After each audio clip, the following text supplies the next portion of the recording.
Commissioner Sajjanar గారికి ఒక చిన్న రిక్వెస్ట్. ఇది నేను ఒక యూట్యూబర్ లాగా ఒక ఇన్ఫ్లుయెన్సర్ లాగా నేను మాట్లాడుతుంది కాదు సార్. ఒక భారతీయుడిలో ఇది నా చిన్న విన్నపం. అన్వేష్ ఇష్యూ మీద మీరు రియాక్ట్ అయ్యారని చెప్పి వార్తలు వచ్చాయి నిన్న మల్టిపుల్ న్యూస్ అవుట్లెట్స్లో. ఎలా అయితే ఐబొమ్మ రవి వేరే దేశంలో కూర్చొని ధమ్కీలు ఇచ్చాడు, ఆ వ్యక్తిని మేము ఇవాళ ఇక్కడ దాకా తీసుకొచ్చాం, అన్వేష్ అనే వ్యక్తి కూడా ఇవాళ అలాగే మాట్లాడుతున్నాడు అని మీరు చెప్పినట్టు వార్తలు వచ్చాయి సార్. ఇక నా అన్వేష్ వ్యాఖ్యల్ని సీరియస్ గా తీసుకున్నారు పోలీసులు.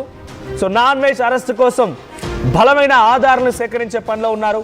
ఇందులో ఎంతవరకు యాక్యురసీ ఉందో నేను కంప్లీట్ 100% నేను చెప్పలేను. కానీ మీకు టైం పర్మిట్ చేసినప్పుడు హైదరాబాద్ పోలీసులో మీరు ఒక్క ప్రెస్ మీట్ పెట్టండి. ఎలా అయితే ఇదే ఐబొమ్మ రవి కేసులో సింగిల్ అనే సినిమాకి పైరసీ జరిగిందని చెప్పినప్పుడు ఎలా అయితే సివి ఆనంద్ గారు ప్రెస్ మీట్ పెట్టారో, ఇది కూడా అంతే ఇంపార్టెంట్ విషయం అని చెప్పి మేము భావిస్తున్నాం సార్. అగైన్ పోలీస్ డిపార్ట్మెంట్కి ఇవాళ 1,00,000 పనులు ఉంటాయి. కానీ మీకు టైం పర్మిట్ చేసినప్పుడు టైం పర్మిట్ చేస్తే ఇది కన్సిడర్ చేయండి యాజ్ ఎ రిక్వెస్ట్. మన ఇద్దరం మాట్లాడుకున్నాం సార్ ఒక 1.5 year బ్యాక్. అది అప్పుడు మీరు ఆర్టీసీలో ఉండేవాళ్ళు, అది డిఫరెంట్ కాంటెక్స్ట్, డిఫరెంట్ టాపిక్. అది ఇవాళ కూడా నేను మీకు ఫోన్ చేసి మాట్లాడొచ్చు, బట్ ఇది పబ్లిక్ డొమైన్లో చెప్పడానికి కారణం I'm representing an entire community అని సార్. అంతే. దయచేసి మీకు వీలైతే ఒక ప్రెస్ మీట్ పెట్టండి సార్. మీరు ఏదైతే చెప్పారో అదే చెప్పండి. ఇవాళ ఒక వ్యక్తి బయటకు వచ్చి సీతమ్మ వారి గురించి ఇష్టం వచ్చినట్టు మాట్లాడుతూ నేను చెప్పిన కాంటెక్స్ట్ అది కాదు, సారీ చెప్తే ఎందుకు తీసుకోవట్లేదు అంటున్నాడు సార్. సారీ చెప్తే ఎందుకు తీసుకోవట్లేదంట. దానికి ధైర్యంగా నేను మలేషియా, థాయిలాండ్ ఎక్కడో కూర్చున్నా, నేను నా దగ్గరికి ఎవరు వస్తారని ఒక ధైర్యం ఉంది సార్ ఆయనకి. మనం ఒక్కటే చేయాలి సార్, ఆ ధైర్యానికి మన ప్రెస్ మీట్ ఆ ధైర్యానికి భయాన్ని పరిచయం చేయాలి సార్.